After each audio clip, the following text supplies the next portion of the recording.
Welcome to Hong Kong Confidential. I'm Jules Hannaford and I'm your host. I'm an Australian woman and I've been living in Hong Kong for many years. I'm a mother, a teacher, an author, and I want to share my wisdom and the wisdom of others with you. Thanks for joining me and I hope you enjoy the show. Say goodbye to the traditional smelly and stinky towels and try the colourful and fresh selections available online or in Teresa's one-charge store. Use the promo code CONFIDENTIAL online or mention this podcast when you visit in person to receive $100 off your entire order when you order 2 or more towels. With 100% satisfaction guaranteed or your money back, the only thing you've got to lose are the musty smells that permeate traditional terry towels. Visit www.hkturkish.com in order to get the address and directions to Teresa's semi-hidden location. A warning, dear listener, that some people may find some of the sensitive topics discussed in this podcast distressing. If you need any help or support, please call the Samaritans in Hong Kong. The 24-hour hotline number is 2896 0000. Or if you are in another country, please call your local crisis line or lifeline for help. Today I'm here with Matt Friedman from the Mekong Club. Hi Matt, thank you so much for joining me today. I'm happy to be here. Matt, can you tell me a little bit about the Mekong Club and what you do? Mekong Club is an organization that was set up to work with the private sector to help them to understand the issue of modern slavery, what their vulnerability is, and what it is that they need to do in order to basically protect their business. We do it in a positive, non-naming and shaming way, so we actually work with the corporations, not against them. Oh, so you work with corporations in Hong Kong or globally? Well, we do it globally, but most of our kind of day-to-day activities are with organizations that are based here in Hong Kong. The thing about the private sector is that if you work with organizations that are based in Hong Kong, it still has an impact all over Asia because they have tentacles that go off in different directions. So you can pick one location like Hong Kong and have an impact all across Asia. So what can corporations do to help with the human trafficking issue? Well, the profits generated from human trafficking are about $150 billion US dollars a year. If any of that money makes it into a legitimate bank, it's identified as money laundering. So in order to protect their banks so they don't get fined by the regulators, they need to find ways of identifying how that type of criminal activity takes place. If you're a hotel, you have the possibility of sex trafficking taking place. And so the question is, what are the protocols and procedures that you should have for your staff if they see a 13-year-old girl coming in with a 55-year-old guy at 3 in the morning? What is the responsibility of the hotel? Manufacturers have supply chains, and down deep in the supply chains, there's always the possibility of a sweatshop that's making buttons or zippers, and so we help them to identify where to look, what to look for, and how to find forced labor in those circumstances. That's so interesting. So are you involved in the training of these different corporations? We provide training, we develop tools. The way we do it is we have an association, and the way the association is set up is we have 4 working groups: banking, manufacturing, retail, and hospitality. 4 times a year, these groups come together, and the private sector people identify what they want. Do they want trainings? Do they want toolkits? Do they want something technology related in order to address the issue? Give an example. IBM has Watson, which is an artificial intelligence program, and you can look at internet sites that sell sex, and then you can identify all kinds of interesting patterns. From that, you can identify whether or not the possibility of human trafficking exists. So finding those cool things and applying it to the fight against human trafficking is something that the private sector can do quite well. Can you give me a bit of a global overview of human trafficking and what it actually means? It's about 45.8 million people in what's called human trafficking, which is also called modern slavery. In Asia, about 66% or 30 million of them are here, partly because of the large populations and the fact that there are remnants of feudal systems that have never been completely dismantled. Basically, human trafficking or modern slavery is about a person who's trapped in a situation where they can't get out and they don't get paid. So a lot of people say, well, slavery, that's kind of a funny word. We don't have slaves anymore. Well, the type of slavery that was ended 150 years ago in the United States and around 200 years ago in the UK is no longer in place. But people have been exploiting people forever. And if you can find a way of tricking a person and then holding them in place and using threats to say, if you try to leave, something bad will happen, that's basically what human trafficking is. So the difference between human trafficking and modern slavery is trafficking kind of equates the movement of a person from one place to another, whereas modern slavery is the endpoint of that process. So if you put those two concepts together, trafficking is how you get into modern slavery. Right, that makes complete sense. And what role does Hong Kong play in the human trafficking world? Well, I mean, like any big city, you're going to have human trafficking. At present, the government basically says that there is no human trafficking here. They've been saying that for a number of years. They say because of rule of law and immigration processes and procedures, it doesn't exist. If you don't look for something because you don't think it's there, you won't find it. But according to the Slavery Index, there's about 26,000 people in slavery here in Hong Kong. About half of them are in forced prostitution situations. The other half would be domestic helpers who were tricked and deceived even before coming to Hong Kong into taking excessive illegitimate debt. That results in them working several years here for no money. And so as a result of that, it's called debt bondage. It's a form of human trafficking or modern slavery. So how might a young man or woman get into sex slavery? Oftentimes, if you look at this part of the world, a person is told that there's a really good job opportunity, and they have to go from one place to another. And so a recruiter will go and kind of talk to that person or that person's family, eventually convince them to come with them until they get to this other location, and then they're brought in a room, their documents are taken away, and from that point on, they lose touch with their family because they're forced to sell their body. And what about slave labor? Slave labor, in the developed world, we don't pay for jobs. We see a job advertised in a newspaper and we apply. But in much of the less developed world, you have to pay for a job. So you have to come up with the money and you have to sometimes borrow off of a motorcycle or your mortgage from your house or whatever. And then you buy the opportunity to go from one country to another. If you have unscrupulous people that you're working with, they can add all kinds of fees, they can add all kinds of penalties associated with that. So by the time you actually get to that location, you're working only to basically pay off all of these illegitimate fees. And that's what locks people in place. So Matt, how did you get involved in being an anti-human trafficking or anti-modern slavery activist? Well, actually, my first exposure to this was when I was 5 years old. Really? Yeah, my mom's mother, my grandmother, was going from Germany to Los Angeles to meet up with her husband, who was already settled there. She got on the boat, went to Ellis Island, then got on a train. When she got to Chicago, she thought she was in Los Angeles. So she was going around asking people, am I here? Am I here? But nobody understood her because she was German. So this one guy went up to her and said, oh, yes, actually your husband wanted you to come with me.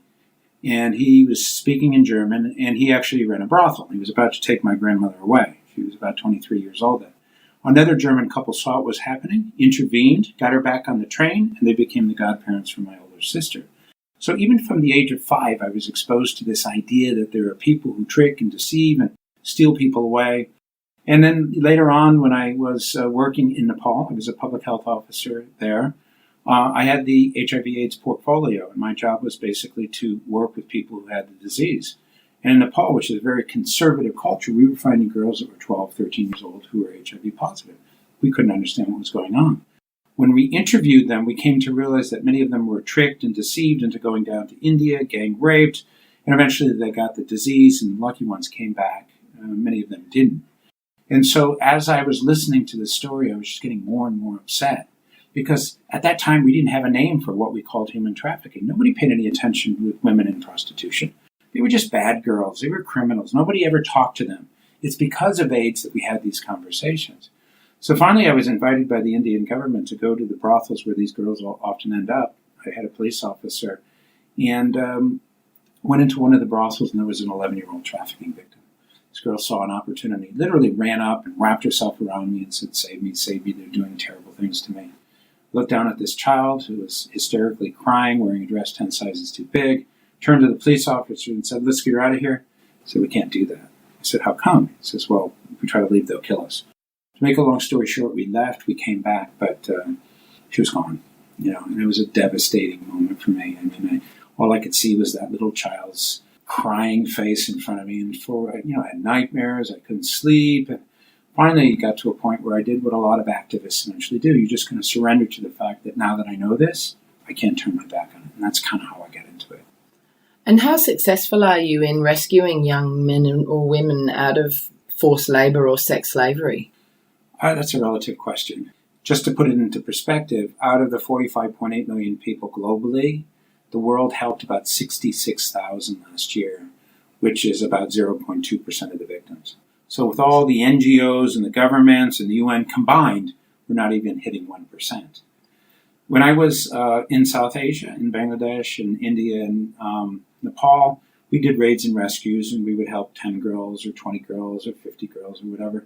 But it was never a huge number. And the moment you start thinking about the big number and then how little impact you're having, it kind of shuts people down. So we would often follow the starfish parable. Do you know what that is? No, what is that? Okay, so father and son walking down the beach. It's a 10-kilometer beach. The father is walking and sees a starfish that's been beached, picks it up, tosses it in the water, sees another one, picks it up, tosses it in the water. After a while, the son looks and says, wow, there's no way you can help all those starfish. This is a 10-kilometer beach. Why are you doing this? What difference does it make? The wise father turns to the kid and says, well, to the starfish that makes it into the water, it makes all the difference in the world. So you address this one person at a time. And you have to do it that way, because if you start looking at the small numbers that we're dealing with, eventually you would just shut off, because the amount of people that need to be rescued is so big. If you do rescue somebody, what do you then do in the way of training or rehabilitation from the abuse they've been through? How do you help someone in that situation? Well, the first thing you have to do is to kind of stabilize them. They are so traumatized, they carry so much shame and guilt that you have to get them to a point where when you say you're going to help them, they actually believe you.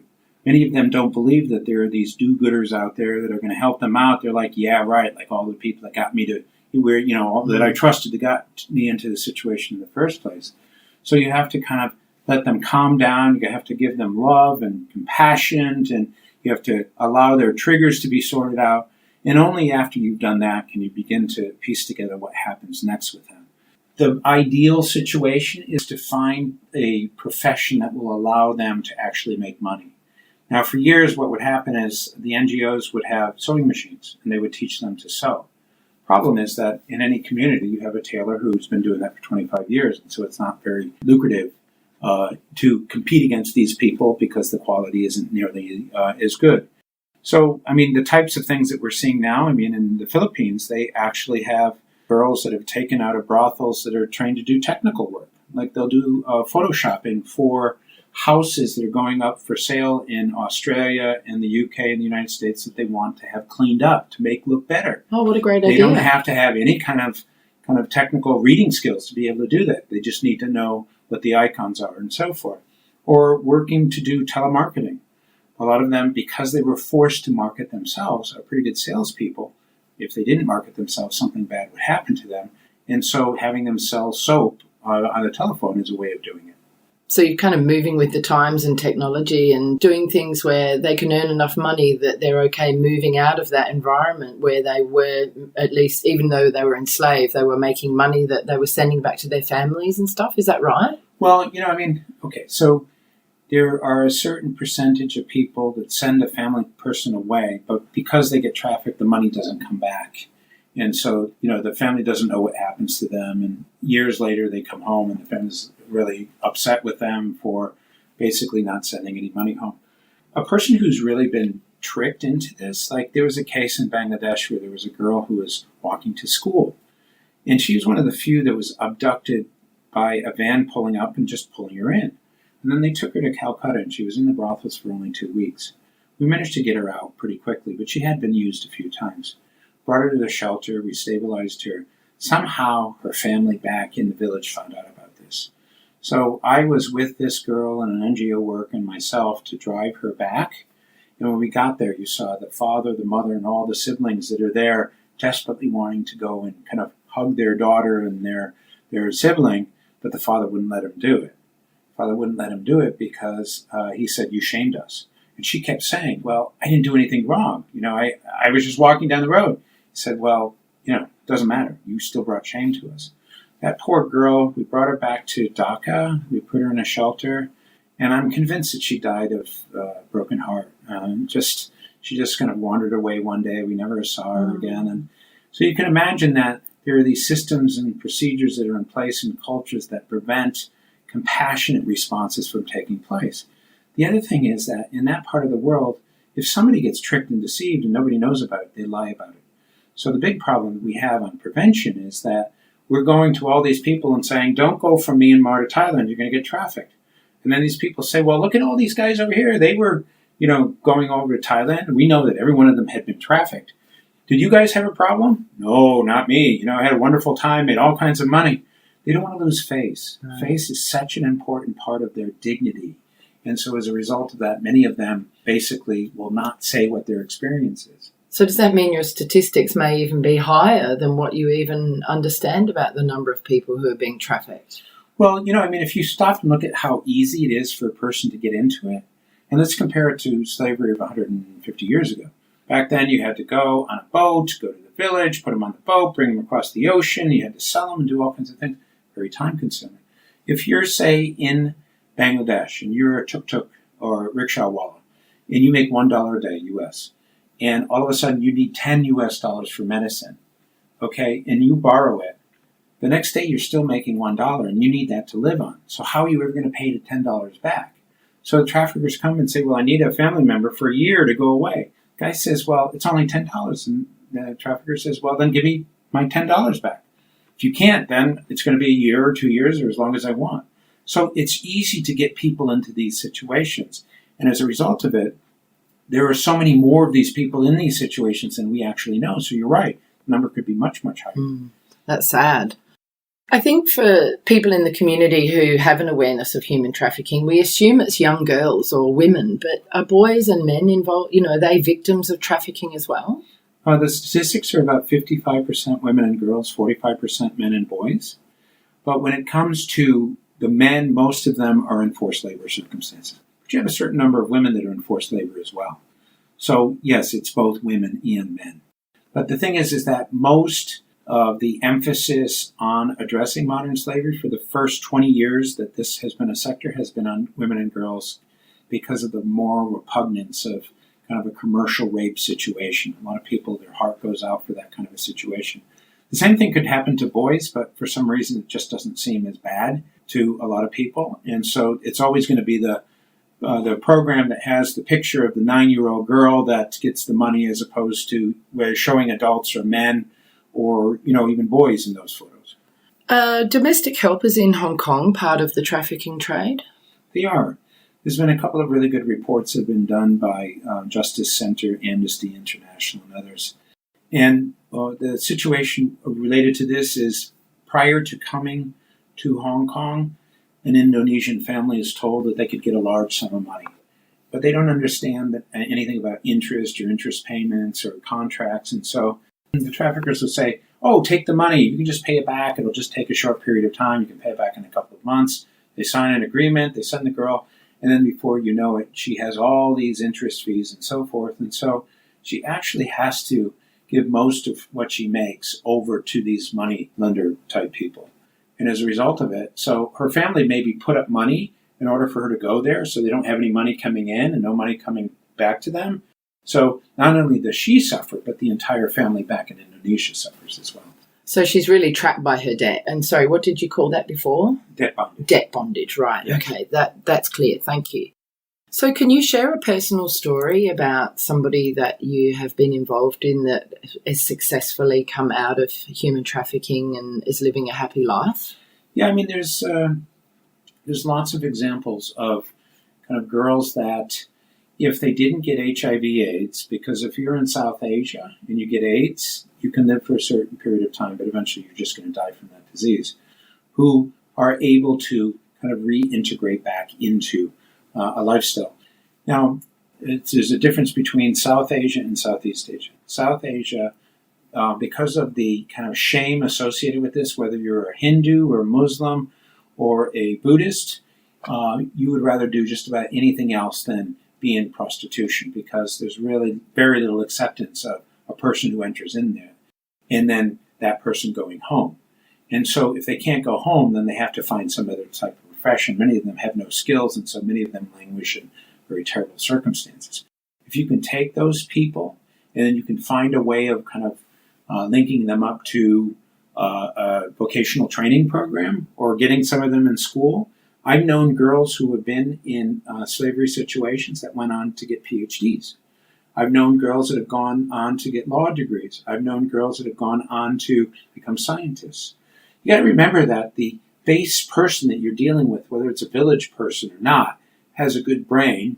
And if it's educated and trained and you get that person back on track, then all kinds of really amazing things can happen.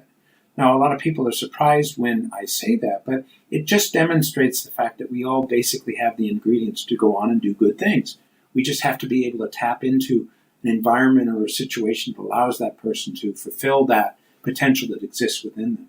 Yeah, and that's so true. Anybody, if they're given a chance, can be amazing and do great things. And it's just a lot of people don't have that opportunity, and particularly the people that are slaves. Yeah, but even people who aren't slaves have the opportunities. Part of it is that there's not enough kind of general encouragement for us all to kind of move forward and try to be the best we can be and to reach our full potential and so forth. You know, I've been in the developmental sector for a long time, and what I find is that the NGOs and the United Nations and the governments that I've worked with and for, oftentimes we don't reach our full potential because we don't really get encouraged to do so. The NGO world has this kind of competitiveness or jealousy that sometimes takes place because they're all vying for the same money. And if one organization does better than somebody else, rather than embracing them and encouraging them, then you try to basically do what you can to have them not be as prominent. And that situation and that spirit really does result in a lot of people who need services and support not receiving it. Why do you think that many people on a global scale aren't aware of human trafficking and don't really know about modern-day slavery? Well, I think part of what happened was we approached this all wrong at the beginning. We would take the most graphic pictures we could show of little girls in these circumstances and show it to people. And it eventually got to a point where people just got both desensitized and turned off. If you're having a good day, you don't want to be exposed to little girls that are in kind of forced prostitution type situations. So we basically turn them off. Now, in the early days, I would do 1 hour of my presentation would focus on the pain and suffering. And then I created a room of zombies. Everyone was just so traumatized and shocked. And then got it down to a half hour, and I still had zombies. And then got it down to 15 minutes, and about half of them were not quite fully over the line. Now, and you saw when I presented today, I do about 8 minutes of calibration of what is the pain and suffering, but you don't need much more than that. Once you get a person locked into that, then you can talk about all kinds of other things. So because people are so traumatized by what we were telling them, they didn't hear everything that happened as they got into the description. We, the counter-trafficking world, have to understand the psyche of the general public and the schools and the faith-based groups and the governments and the corporations in a way that we understand what will work with them, what will resonate with them, what will help them to kind of accept this in a way that doesn't completely shut them down. Yeah, that makes a lot of sense. And it's great that you've come to that realization, because I could see the impact that what you were saying had on the students. And I think you've really hit the mark now, which is awesome. Can you tell me what is typical pain and suffering that somebody who's being trafficked in the sex trafficking world would experience? Okay, first of all, imagine if you are a virgin and you don't know anything about sex, and then one day a couple of men come in and rape you. That trauma is shocking to begin with. Then after that, you end up basically being with 8 or 10 guys every day. And so, you know, these are strangers. Many of them basically have fantasies that they want to play out. They can be very rough. They can be very abusive. They treat you like you're a receptacle, not a human being. And so here you are in this situation, knowing what your life could have been, knowing where you could have been right there. Maybe if you're a village person, you could have had a home, you could have had a farm, you could have had a couple of kids and so forth, and yet you're stuck in this situation where you can't leave, and that's what your life is. What sort of person is typically sucked into or forced into trafficking or modern-day slavery? What type of person is a target? You're looking for some type of vulnerability that makes it easy. Now, you can trick just about anyone into a situation. I had this situation where there was a reporter when I was in Bangkok who wanted to interview me. And so I was doing some work a little bit outside of the city. So I said, if you want to meet me, you can meet me at this fairly remote place. And so she came and she sat down, and she was a little bit arrogant in the way that she was addressing, migrants. She would say, well, they're just so stupid. They get themselves in a situation where, don't they know how stupid and crazy they are to be in this kind of situation? Why are they so stupid?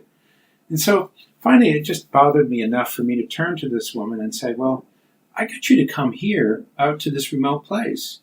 I have a van over there, and you're about the age of a person who might end up in a brothel in Russia.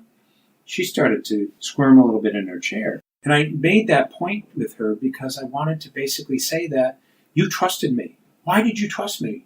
You don't know anything about me. You don't know who I am, what I do. You don't know whether or not I have this network. And it's the same with a lot of the people who are in these trafficking situations where a trusted person comes and says something. And these people groom them, don't they? They're very skilled at it. They know what they're doing. Exactly. They're like salespeople that have tremendous talent. And the thing is they can anticipate what your concerns will be. And so they have a response for everything that you say. Well, what about this? Oh, this is what you do. Oh, what about this? And so because they are able to answer all those questions, because they're often from the same community, they basically said, okay, well, look, I'm in your community here. I'm not going to do anything. People know me. Now, what actually happens is that, let's say that it's a community that has somebody who trafficked a person to someplace else. When that person comes back, she doesn't tell on this individual because she'll out the fact that she had something terrible taking place. Traffickers understand that. So you can have a victim come back to the community and she knows the trafficker's there. She's not going to do anything about it. She can't. Because if she does, then somebody's going to say, well, how do you know that? Did something happen to you? Were you trafficked? Oh, you bring shame to your family. Shame. So that kind of psychology holds people in place. Yeah. So what is your attitude towards the pimps or the traffickers? Well, I've met lots of criminals, and there are some criminals that I feel are absolutely evil. And they need to be in jail. They just have no sense of caring about anyone at all. And there's a certain number of criminals that I describe them as, for whatever reason, they just woke up one day and said, wow, I'm a trafficker. How did I get into that? They just kind of slowly, gradually desensitize themselves into a situation. Some of those people can be talked out of doing that, and we've done that. I had a situation a couple of years ago when I was in Hanoi. I was at a hotel, and somebody called me up and said, Matt, I want to meet with you. What's your name? The person gave the name, and so I didn't know anything about him. Went over to a restaurant for an hour. I talked about my work. I finally turned to him, and I said, tell me your story. He says, I'm a trafficker. I said, excuse me? What do you do? So I sell, girls and boys, and I do all kinds of things. Why are you talking to me? So I just was curious. I just wanted to, here's my card. There's nothing you can do to me, by the way. I'm completely insulated and so forth. And then for the next 90 minutes, he told me how kind of lame and embarrassing the NGO world is because, for the most part, whenever we want to change something, we have to go to the donors, and whenever he wants to change something, he just changes his mind, calls somebody up. It was a fascinating experience because the real experts in human trafficking are not me. Mm. It's the traffickers and the traffickees. If you can get their story and collect it, then you can learn. Yeah, exactly. So do you actually try to connect with the traffickers and the criminals to learn more? Yeah, when I was in Bangladesh, we would try to get into the prisons. The interesting thing about traffickers, like most criminals, when you go into the prison and initially talk to them, they say, oh, I'm a victim, I shouldn't be here. But at the same time, we came to realize that most of them were narcissists. Okay, so what I would do is I would point over to somebody on the other side of the room and say, Muhammad is the best criminal I ever met. He is so creative. I've never met somebody more interesting than him. Oh, how clever. And then Ali would kind of sit up and say, Muhammad's not better than me. Before you know it, he'd forget about the victim side of things and tell you everything and go into great detail. And that's a really important part of the process. Now, this is where it gets a little bit complicated. And that is, again, many of the people who are traffickers were once traffickees. They were victims themselves. So a girl from Nepal ends up in a brothel. For the first year, all she wants to do is get out. But she can't. Eventually, she gets to a point where she knows that her family knows that she's there. She has no place to go, so she accepts her life there. She moves up in the system. Less customers are coming for her. She eventually gets a management role within there. She then becomes the trafficker. Why? Because that's all she knows. Same with the pimps. Many of the pimps are the kids who grew up in the brothels. They have no opportunity to go to school. Nobody gives them any respect. The only life they know is criminals. So that's where it gets kind of complicated, because on the one hand, during the time when she's a victim, everyone's heart goes out. The moment she becomes a madam, everybody wants to throw her in jail. They don't understand that she got there only because she was trafficked by somebody. So it's almost like a vicious cycle that people can't get out of. Yeah, it's a terrible cycle. So that really makes me understand why it's less than 1% that are rescued or pulled out of it. That must be a large part of it. That's part of it. The other thing is prostitution is just a really hard thing to make sense of. Once again, when I worked for the U.S. government, I would have political people come in to see our HIV/AIDS programs, and they'd be in a room that had women in prostitution there and sex workers. They wouldn't know what to say to them, as if they were from another planet or something. They just lost their ability to just realize that maybe they did this because they had to or because they wanted to, but they're still human beings. But all of a sudden, we just define them by what it is that they do. And that's the problem with the people in this situation, is we treat them so much differently. And it's as if that's the only identity they have. We kind of negate their hopes and dreams and aspirations and their desires to have family and money and houses and, to grow old and all the things that we take for granted. So we're judging them and we're pigeonholing them in one way. Exactly. That's sad as well, isn't it? So are you involved in searching for missing children?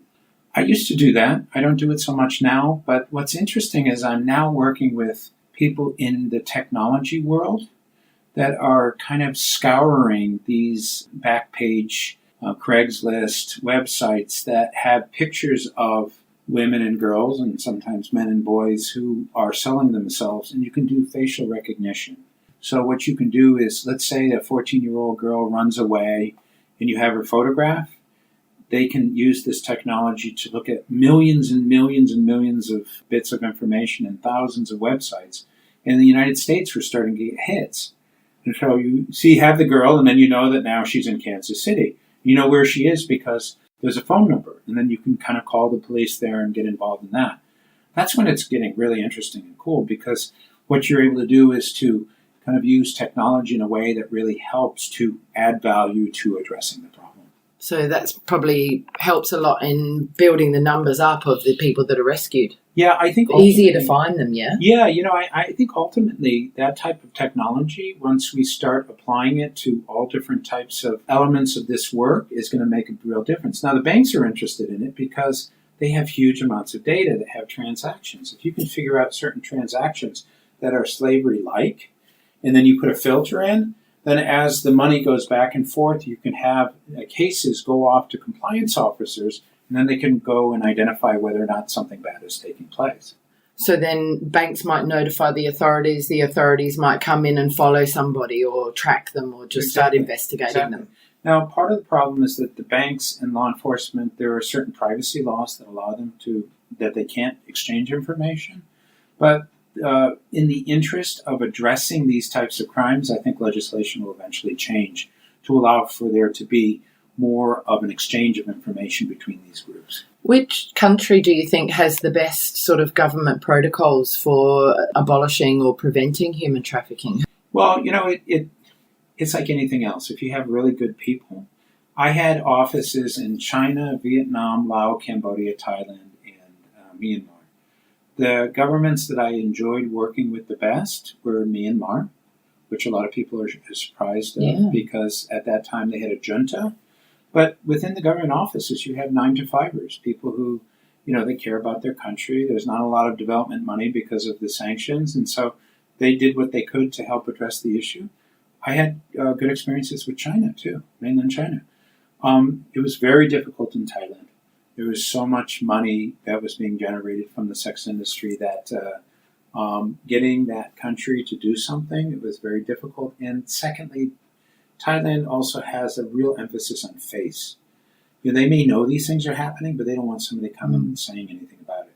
From what I understand, it's one of the most corrupt of the Asian countries. All countries have corruption. Yeah. I don't want to point to any one. I think that the systems and procedures there are such that it makes it more difficult for us, and that includes corruption as well. What are some of the great contributions being made towards anti-human trafficking? Well, I mean, I think it's the type of thing that if you go to a group of 100 people and you give them a thorough presentation, at least 25% of them are going to say, wow, this is a terrible thing, and perhaps I want to do something to help address it. So let's do the math associated with this. I present to 100 people. I get 25 people who maybe come up to me afterwards. Out of 25, 10 of them take a business card. Out of the people who take a business card, 3 of them send me an email, and out of the 3, 1 person will actually do something. The difficulty is that, we all want to do something, but, we have busy lives, we have distraction, we have all kinds of things that are happening that prevent us from taking it to the next step once we leave the auditorium and so forth.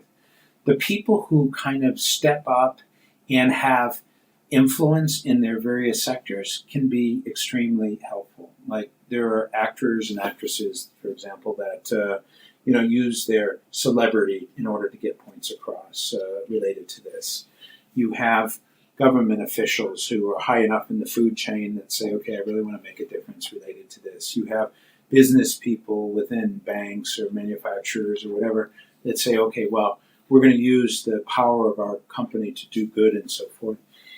Or on the other side, if you're just a regular citizen and you inform people, if you educate people, if you share things on your Facebook and so forth, it doesn't have to be, it can be anyone. And that the point that we often make now, realizing that we're helping 0.2% of the victims, is for us to make a difference, everybody has to do something. So what we're really trying to do is to get everyone to step up and just do 1 or 2 things. Learn about it, you've done one thing. Tell somebody else, you've done another thing. Go online to see if websites have policies, you've done another thing. Donate, you've done another thing. If 10 million people did 10 million activities like that, it would add up to a lot. And I say that not only for human trafficking, I say it for the environment and poverty and racism and everything else.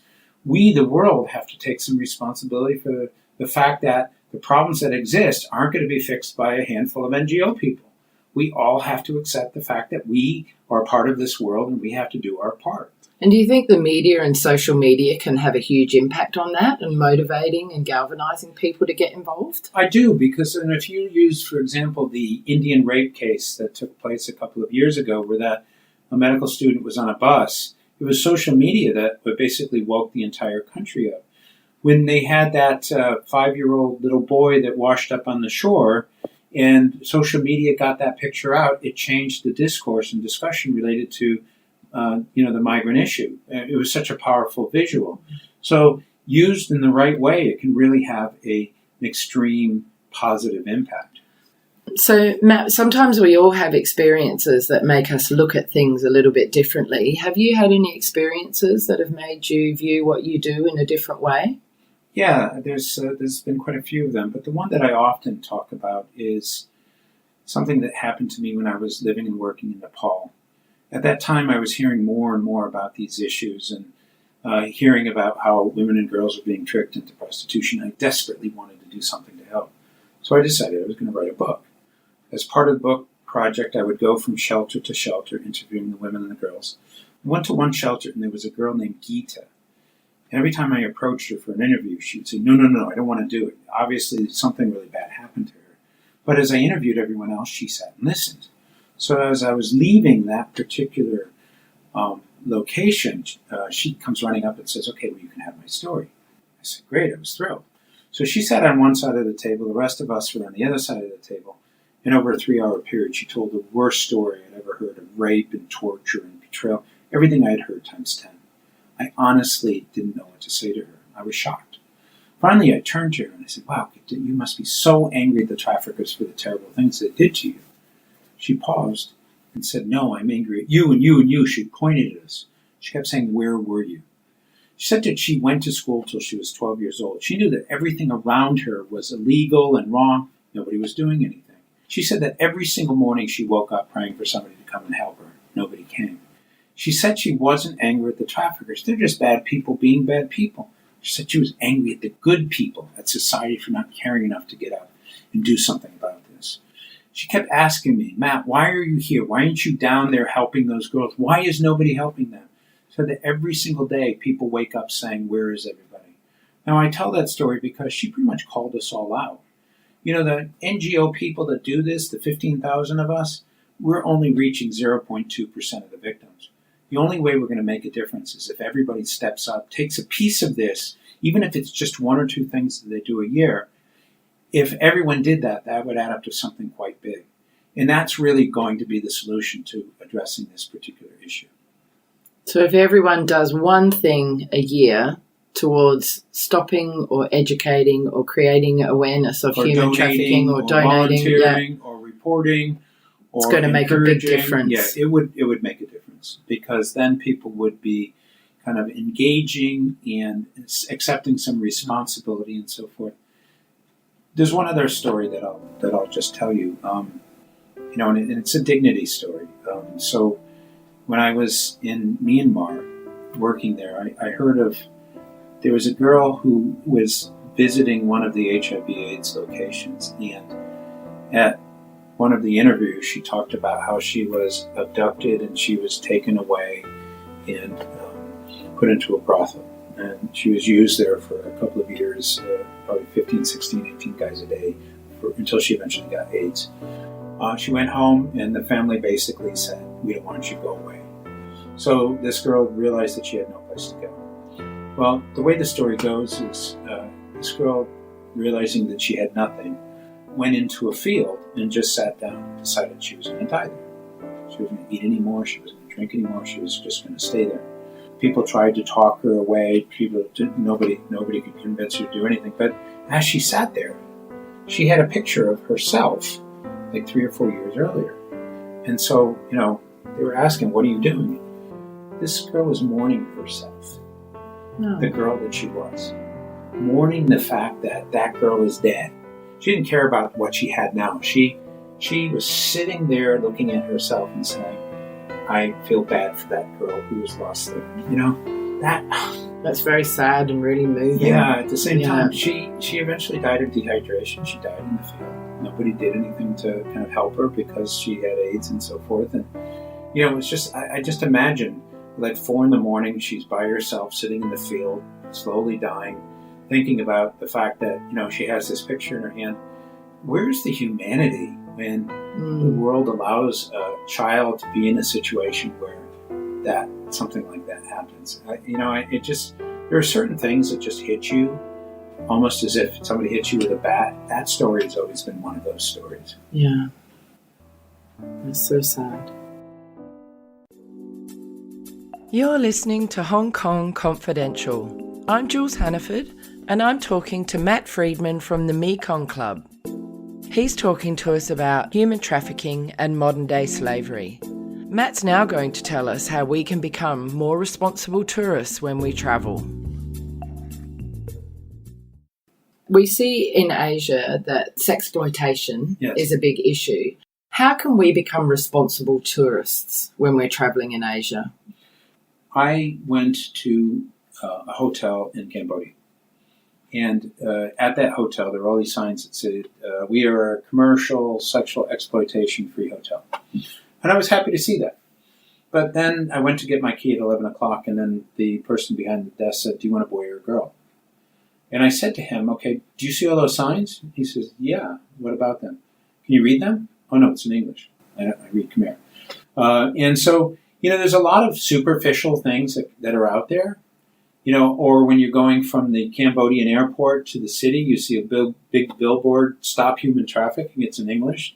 I think part of what needs to happen is for us to basically, as we see things, begin to ask questions. What am I seeing here? And if you're in a hotel and you see kind of a 13-year-old girl coming in with a 55-year-old guy at 2 o'clock in the morning, it's a pretty good chance that a crime's about to be committed. That's statutory rape, I think that people should go to the desk and say, I think something needs to be done. This doesn't look... And let's say that it's the 0.0001% chance that it's his daughter because he has a Thai wife and he's just coming back. So what? If somebody goes up to him, they will understand that they're being asked because there are these things that take place. So, part of the reason why hotels don't do profiling or airlines don't do profiling is they're afraid that they're going to hurt somebody's feeling. I think we have to put the victims first. And if we hurt people's feelings, then okay, so be it. But we as a society have to accept the fact that political correctness or politeness sometimes goes a little bit too far if a person is going to be victimized and we don't do anything about it. I think that's really, really good advice. And can you tell me the story of the airline hostess that just rescued a girl on the plane? What happened there? Yeah, it was a really interesting story. And what's interesting about it is it got some of the most hits of any kind of counter-trafficking kind of story because it was a regular person just seeing something and doing something. She saw a person who looked very uncomfortable with the person that they were with. I think the girl was inappropriately dressed in terms of the wrong type of clothes. There was no reaction. The way he held her was very aggressive and so forth. And so when the girl went into the bathroom, she slipped a note under, said, do you need any help? And then eventually, somehow they were able to communicate with each other, and then a call was made, and then the authorities came, and it turned out to be a trafficking situation. It's a good example of how just a regular person can do something. And so last year, I did a road trip across the United States, 70 consecutive days, 27 cities, 114 presentations. And there was a fair number of general public presentations that I did. I must have had at least 15 women come up to me and say, listen, I'm a mother, and I was in that airport that day, and I saw something that looked totally inappropriate. And, everything about, like, being a mom and a woman told me that something was going on, and I didn't do anything. And I'm really kind of bothered that I didn't, but I didn't know what to do. All of these women had this same thing. They all need to know that in the United States, for example, there's a hotline, or you can just dial 911, or you can just go up to a counter and so forth. We need to tell people that if they see something, and it looks like it potentially is bad, pretty good chance it probably is, and that's what's going to be able to help these people. And you wouldn't advise someone to go directly up to that person and confront them themselves, but they should contact some form of authority. I would never offer that kind of advice. The criminal element can get quite violent. They can react. They can do all kinds of things. It's really the authorities that have the responsibility for addressing potential issues and problems in society. That's their mandate. That's their approach. Would you recommend that people snap photos of the people they're concerned about because we have this technology these days? People ask that question. If it was me, I probably would. I think it all comes down to your comfort level. And the way it is if you kind of have a phone as if you're doing a selfie, but it's actually pointing in the other direction, you can pretty much take a photograph of somebody else with them thinking that you're taking a picture of yourself. And so that certainly offers a little bit of evidence. But once again, I'm not the type of person that would encourage people to go and kick down doors and do things that are going to put them in a difficult circumstance themselves. The human trafficking is a $150 billion industry, is that correct? That's right. So how are we ever going to really make huge changes because of the money involved? Well, let me give you a way that we could do that. Because so few king and queen pins are being put in jail, these criminals don't really do much to hide what they're doing. So let's say there's an Australian person, and he's running girly bars out of Pattaya in Thailand, and he has trafficking going on. Nobody can touch him in Thailand because he probably is paying things off. But if any of that money gets sent off to Perth or Sydney or the UK or the United States, the moment it passes through those locations, then it has to follow the jurisdiction of those locations. And so if you know that this person is sending money back and you have evidence that you think all you have to do is to go to the regulators in Australia and say, here's so-and-so, here's some basic proof, we think that he's doing illegal activities, and then the authorities will have to pick it up. And then they freeze the money. In order to unfreeze the money, that person has to go to that location. But if they have never put checks and balances in, then for the most part, they're very vulnerable. They can lose everything. And so chasing the money and then using what the legal system has to offer to basically stop people from doing things is a fairly easy, effective way of addressing this. For some reason, it just hasn't happened. Now, I'm not a legal person, so I wouldn't know how to do it, but there's all kinds of interesting things that could and should be done in order to go after the money. Yeah, I never even thought of that, but that makes a lot of sense. What role do you think pornography plays in the objectification of women and also the trafficking and slavery movement? Pornography is the new drug. It is a very terribly dangerous thing. When I was growing up, you had magazines, and it was boys will be boys and so forth. But now you have access to the most extreme thing you could possibly imagine. And it changes the psychology of the way people look at kind of relationships between men and women. They think that sex is what you see in these things here. And so eventually the chemical makeup of the mind changes because you constantly have to kind of step up and change what it is that you're watching in order to get some kind of gratification. And so as a result of that happening, kind, compassionate, loving relationships are lost because you basically don't have the equivalent of a porn star body in front of you, and you feel like that's what you need to do is to have all these things acted out in that way. And so a lot of women in relationships don't want to necessarily do what a person gets turned on to, and so they end up going off to women in prostitution for that.